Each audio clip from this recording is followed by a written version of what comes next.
খুবই মানে ভালোভাবে ভোট দিয়ে আসতে পেরেছি আমরা আশাবাদী তাদেরকে নিয়ে। জি, আমার জীবনের প্রথম ভোট। বিভিন্ন প্রার্থীরাই ওখানে ছিলেন, কথাবার্তা বলছিলেন, তবে খারাপ কোনো কিছু করতে দেখিনি। ভিতরের পরিবেশ যেমনটা আমরা আশা করেছিলাম তেমন কোনো ঝামেলা হচ্ছে না, খুবই মানে ভালোভাবে ভোট দিয়ে আসতে পেরেছি আমরা। আমাদের কেন্দ্রে তেমন আমরা আচরণবিধি ওনাদেরকে ভঙ্গ করতে দেখিনি। আসলে বিভিন্ন প্রার্থীরাই ওখানে ছিলেন, কথাবার্তা বলছিলেন, তবে খারাপ কোনো কিছু করতে দেখিনি বা আচরণবিধি ভঙ্গ হয় এমন কোনো কিছু আমাদের কেন্দ্রে হয়নি। এরকম কোনো কিছু দেখিনি, খুবই সুন্দরভাবে নির্বাচন হয়েছে। মানে আমার কাছে মনে হয় না যে খারাপ কিছু হওয়ার কোনো সম্ভাবনা আছে। মানে আমি তো ভোট দিয়ে আসলাম, সবকিছু দেখলাম, কোনোভাবে মানে কোনো অবজেকশন নাই এখানে। আমি এই কার্ডটা পেয়েছি ভোট দিয়ে বের হওয়ার পরে। আসলে ভোট দিয়ে কেমন লাগছে এই মুহূর্তে আপনার অনুভূতি? খুবই ভালো লাগছে। আর মানে আমি সাধারণত মানে যেগুলো শুনি ভোট সম্পর্কে ওরকম কোনো কিছুই দেখিনি, মানে এত সুন্দরভাবে সবকিছু হয়েছে, এর জন্য বেশি আনন্দ লাগছে। এর আগে কি ভোট দেওয়ার সুযোগ পেয়েছেন? না, এর আগে ভোট দেওয়া এইটাই প্রথম, আমার জীবনে প্রথম।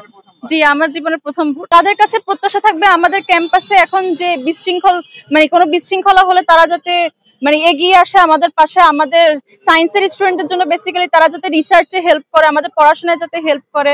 তারপর আমাদের এই যে পরিবেশগুলো দেখেন, আমাদের কার্জনের সামনে কেমন নোংরা অবস্থা, তারা যাতে এগুলাতে হেল্প করে। আমাদের ক্যাফেটেরিয়ার অবস্থা খুবই খারাপ, ক্যান্টিনের অবস্থা ভালো না, মানসম্মত খাবার পাওয়া যায় না। তারা এসব বিষয়গুলো যাতে মানে তত্ত্বাবধান করে যাতে একটা ভালো সিদ্ধান্তে তারা আসেন, যাতে আমাদের এসব মানে যে সমস্যাগুলো এগুলো যাতে সমাধান করেন, সেটাই আমরা আশা করবো ওনাদের কাছ থেকে। ভোট দিয়েছি ইউল্যাব স্কুলে। না, আমি রিকশায় করে এসেছি। যাতায়াতের মানে কোনো সুব্যবস্থা নাই, যদি সত্যি কথা বলি। মানে আমি গেছি এখান থেকে ওখানে হেঁটে, তো খুব কষ্ট হয়েছে। যদি একটু যাতায়াতের কোনো ব্যবস্থা থাকতো তাহলে ভালো হতো, মানে ভার্সিটির বাসগুলো যদি চলাচল করতো এখান থেকে ওখান পর্যন্ত তাহলে খুব সুবিধা হতো আমাদের। এখন অনেক অসুবিধা হয়েছে। না, তেমন কোনো একটা সংস্কার হয়নি। দুঃখজনক বিষয় হচ্ছে আমি আমার হলে ঢুকতে পারি না, এটা হচ্ছে সব থেকে দুঃখজনক বিষয়। আমাকে যে হল অ্যালোকেট করা হয়েছে আমি ওখানেই ঢুকতে পারি না। আমরা আশাবাদী তাদেরকে নিয়ে, আমরা তো আশা রাখবো, তাই না? এটাই তো মানে এটা ছাড়া তো আর কিছু করার নেই আমাদের। এখন বাকিটা ওনাদের উপর ডিপেন্ড করে যে ওনারা আমাদের আশার কতটুকু মর্যাদা দিতে পারে।